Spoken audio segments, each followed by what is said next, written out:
Good afternoon, I'm Vashon Brown with the Midday News. The government is projecting a fallout in the economy from the COVID-19. The virus has killed more than 3,000 people globally, the vast majority in China where the virus originated. Now, our reporter O'Shane Masters was at the meeting of the National Disaster Risk Management Council this morning and now joins us live. First of all, O'Shane, what's the government's assessment of the impact of the coronavirus on Jamaica? No, well, Vashon, the government says while they are expecting a significant fallout in the economy, it should be short-lived. Now, Prime Minister Andrew Holness says the growth figures for the country are also expected to go down. In the meantime, he noted that some adjustments will be made in the budget to tackle the threat of the COVID-19. This will require, obviously, if it happens, if it comes to Jamaica, some adjustments in our budget. We will have to make the fiscal allocations for it. The Ministry of Finance is aware, and we are prepared to do so should it happen. What about tourism, for example? Well, that sector has already begun to feel the impact as bookings are down. Now, we know that Italy has been impacted by the coronavirus. Well, Tourism Minister Edmund Bartlett says Jamaica has lost that market. He also gave some projections for the tourism ministry. So far, we have projected that, ceteris paribus, yes, we should see a fall of somewhere around 3% to 4% of the growth that we projected. So we could close the year with a 1% to 1.5% growth over last year. Now, the health ministry, which is front and center leading the charge against COVID-19, has come up with a methodology of the worst case scenario. That is, if the virus reaches Jamaica, what would be the likely impact on citizens? The modeling is suggesting that if the virus comes to Jamaica and follows the normal pattern of spread, as we have had in terms of other SARS type or influenza type occurrences, we could see up to 1.1 to 1.7 million persons in the population being impacted by the virus. Now, I hasten to say that some people will have it and it only means drinking some orange juice, because the virus doesn't affect everybody the same way, right? It's like the common cold. But so from that, you would have just under 2,000 hospitalization. In year one, I'm talking, and you would have over 360 to 400 high dependency or ICU related admissions. Those are persons who would require fairly substantial support. Now, meanwhile, the Prime Minister has issued this reassurance to the country.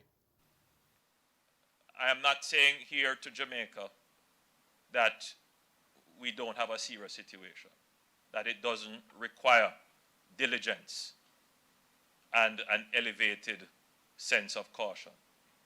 But there is no need for panic. There's absolutely no need for panic, because that panic leads sometimes to actions which can have long-term effects, certainly on our economy and how Jamaica is viewed as a hospitable, open, friendly society. All right, thank you so much, O'Shane. Thanks, and we'll have much more on this story in Primetime News at 7. All right, thank you. All right, our reporter O'Shane Masters there reporting on the National Disaster Risk Management Council meeting this morning. Meanwhile, the global death toll from the coronavirus now stands at 3,190, while more than 93,000 people have been infected in more than 80 countries. In China, 38 more people have died. South Korea reported 560 new cases on Wednesday, bringing its total to 5,328. In India, 15 Italian citizens have tested positive. There have been more infections in Australia, Japan, and New Zealand. And in the United States, death toll from COVID-19 rose to 11 on Wednesday after California announced its first death linked to the virus. As new cases emerged around New York City and Los Angeles, California declared a state of emergency. And we go to other news now. Hopes of finding oil on Jamaican shores have been dashed, at least for now. That revelation from Energy Minister Favour Williams. She was responding to questions about oil exploration in Jamaica during yesterday's meeting of the Standing Finance Committee. Here is Janella Perseus. The search for oil began sometime in 2015 when the Jamaican government signed an MOU with multinational oil and gas exploration company Tullow Oil PLC. Interestingly, it was that same year huge oil reserves were discovered off Guyana's coast. Now that country has joined the ranks of the world's oil producers. Back home in Jamaica, not so much luck. Last year, there was an announcement that they had completed the 3D seismic mapping, and there could possibly be some deposits there of oil. Right? The company has said to us that in order to go further than the 3D seismic mapping, to actually know the quantum, what it is that's there, they would need to drill. The contract between the company and the government has expired, but the Energy Minister, Favour Williams, says additional time has been sought to commence drilling. It's a very expensive proposition. They said they did not want to do it alone. They wanted some additional time beyond the contract expiration to find a partner, because they asked us for another 6 months or so to try to find a partner. The minister expressed doubt, however, that this would happen soon. I do not believe that exploration effort will go any further for now. They have not found a partner to date. That's amazing, because you reported that the 3D seismic was positive. They viewed, albeit underwater, potential locations for large deposits of oil or gas. Weren't you in negotiations with Repsol, and wouldn't they, being deeper pocketed than Tullow, be able to take this up? When I went to the ministry, the contract with Repsol was not signed. I know. Right? They were at the point of pulling out because it took so long, right, to get to signing this contract. So of course, we saw the urgency in the situation, ensured that whatever processes needed to be completed. Repsol, the House was told, had a change of heart and didn't sign the contract. And we take a break on Midday News, but stay with us. More stories right after these messages.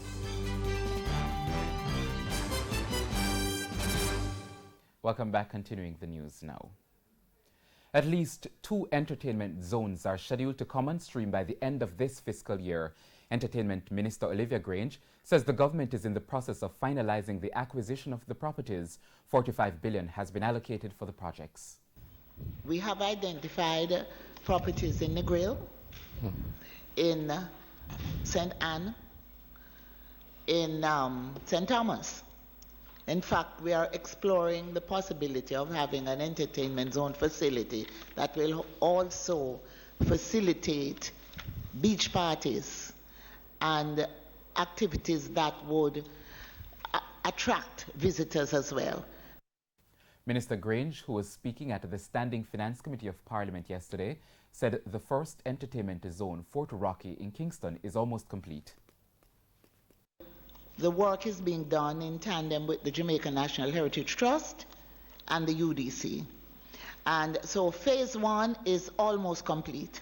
For Fort Rocky? For Fort Rocky, yes.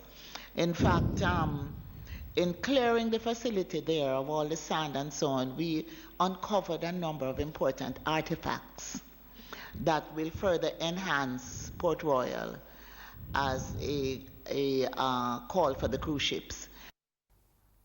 Parish Manager for St. James Public Health, Lennox Wallace, is responding to concerns about mold which has been affecting employees at the Montego Bay Inland Revenue Regional Office. On Tuesday, staff members were seen leaving the building due to the smell of noxious fumes, which they claim were making them sick. In an interview with TVJ News, Mr. Wallace said plans are underway to resolve the matter. The public health team would have carried out an inspection and would have found evidence of mold growth on the first and second floor of the facility. 50% of the 200 staff were affected. We made some recommendations, some of which would have been carried out immediately to ensure that the facility could remain open until the other recommendations were being carried out. And still in St. James, the police are trying to find the motive for the murder of an American tourist whose body was found in a room at Hotel Gloriana in Montego Bay this morning. The deceased has since been identified as Theodore Walling of a Michigan address in the United States. About 9:45, a housekeeper went to clean Mr. Walling's room when she discovered his body lying in a pool of blood on the bed. Mr. Walling had what appeared to be stab wounds to the upper part of his body. A suspect is in custody in connection with Sunday's double killing in Green Acres, Spanish Town, St. Catherine. He was detained yesterday morning in Eltham Park in the parish. The police reported that 49-year-old Sharon May Brown and the 64-year-old Trevor Stewart, both from St. Teresa Road in Green Acres, were attacked sometime after 9 o'clock Sunday night. Investigators say Mr. Green was escorting Miss Brown home when a man approached them. Mr. Green was shot while Miss Brown was chased and stabbed several times. The Portmore Municipal Corporation is hoping to move taxis now terminating at the Portmore Mall to a piece of land almost behind the shopping area. This following complaints of traffic congestions and indisciplined behavior by taxi operators at the Portmore Mall. Mayor of Portmore, Leon Thomas, explains that the Transport Authority issues road licenses which allow taxi operators to terminate at the mall, but he says there's no space to facilitate the practice. The management of the Portmore Mall are saying that they cannot accommodate the taxi men or anybody to terminate within the mall because there's no space. Because when you look at the motorists who drive to the mall to conduct business, there's no space there for any taxi to terminate. So it leaves no other place more than to terminate on the road. He laments that the practice is causing serious traffic pileup near the Portmore Mall, especially at peak hours.